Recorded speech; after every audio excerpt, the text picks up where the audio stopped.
ರಕ್ಷಿತಾ ಹೇಳಿದ 3 ಬೇಡಿಕೆಗೆ ಕರುನಾಡಿನ ಜನತೆ ಫಿದಾ. ಇದು ಪ್ರಬುದ್ಧತೆ ಅಂದರೆ. ಬಿಗ್ ಬಾಸ್ ಸೀಸನ್ 12ರ ಫಿನಾಲೆ ವಾರದಲ್ಲಿ ಸ್ಪರ್ಧಿ ರಕ್ಷಿತಾ ಶೆಟ್ಟಿ 3 ಬೇಡಿಕೆಗಳನ್ನು ಮುಂದಿಟ್ಟಿದ್ದಾರೆ. ಮೀನುಗಾರಿಕೆ ವೇದಿಕೆ, ಕರಾವಳಿಯ ಹುಲಿವೇಷ ನೃತ್ಯ ಮತ್ತು ಕನ್ನಡ ನಾಟಕ ನೋಡುವ ಆಕೆಯ ಆಸೆಗಳು ಪ್ರೇಕ್ಷಕರ ಮೆಚ್ಚುಗೆಗೆ ಪಾತ್ರವಾಗಿದೆ.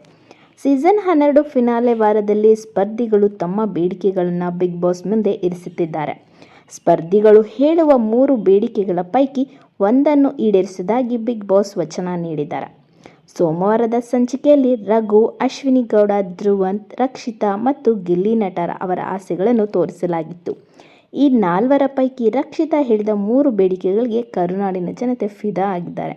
ಈ 3 ಬೇಡಿಕೆಗಳನ್ನು ಈಡೇರಿಸುವಲ್ಲಿ ಬಿಗ್ ಬಾಸ್ ಹಿಂದೇಟು ಹಾಕಬಾರದು. ವಯಸ್ಸಿಗೆ ಮೀರಿದ ಈ ಆಸೆಗಳು ರಕ್ಷಿತಾ ಅವರ ಪ್ರಬುದ್ಧತೆಯನ್ನು ತೋರಿಸುತ್ತದೆ ಎಂದು ಜನ ಮಾತಾಡಿಕೊಳ್ತಿದ್ದಾರೆ. ಬಿಗ್ ಬಾಸ್ ಮನೆಗೆ ಕಡಲಿನ ಮಕ್ಕಳಾದ ಮೀನುಗಾರರು ಬರಬೇಕು. ಸಮುದ್ರಕ್ಕಿಳಿಯುವ ಮೀನುಗಾರರು ಎದುರಿಸುವ ಸವಾಲುಗಳ ಬಗ್ಗೆ ಎಲ್ಲರ ಮುಂದೆ ಮಾತನಾಡಲು ಅವಕಾಶ ನೀಡಬೇಕು. ಈ ಮೂಲಕ ಮೀನುಗಾರರಿಗೆ ವೇದಿಕೆ ಕಲ್ಪಿಸಲು ರಕ್ಷಿತಾ ಶೆಟ್ಟಿ ಪ್ರಯತ್ನಿಸುತ್ತಿದ್ದಾರೆ. ಕರಾವಳಿ ಭಾಗದ ಹುಲಿವೇಷಧಾರಿಗಳ ನೃತ್ಯ ತುಂಬಾನೇ ಜನಪ್ರಿಯವಾಗಿದೆ. ಬಿಗ್ ಬಾಸ್ ಮನೆಗೆ ಹುಲಿ ನೃತ್ಯದ ಕಲಾವಿದರು ಬರಬೇಕು ಮತ್ತು ಅವರೊಂದಿಗೆ ನಾನು ಡ್ಯಾನ್ಸ್ ಮಾಡಬೇಕು ಅಂತ ರಕ್ಷಿತಾ ಕೇಳಿಕೊಂಡಿದ್ದಾರೆ. ಮುಂಬೈನಲ್ಲಿ ಹುಟ್ಟಿ ಬೆಳೆದ ಕಾರಣ ಆರಂಭದಿಂದಲೂ ರಕ್ಷಿತಾ ಶೆಟ್ಟಿ ಭಾಷೆ ತೊಡಕು ಅನುಭವಿಸುತ್ತಿದ್ದಾರೆ. ಇದೇ ವಿಷಯವಾಗಿ ಹಲವರ ಕೋಪಕ್ಕೂ ರಕ್ಷಿತಾ ಶೆಟ್ಟಿ ಗುರಿಯಾಗಿದ್ದರು. ಕಳೆದ 3 ತಿಂಗಳಲ್ಲಿ ರಕ್ಷಿತಾ ಅವರ ಕನ್ನಡ ಸುಧಾರಣೆಯಾಗಿರೋದನ್ನು ವೀಕ್ಷಕರು ಗಮನಿಸುತ್ತಿದ್ದಾರೆ.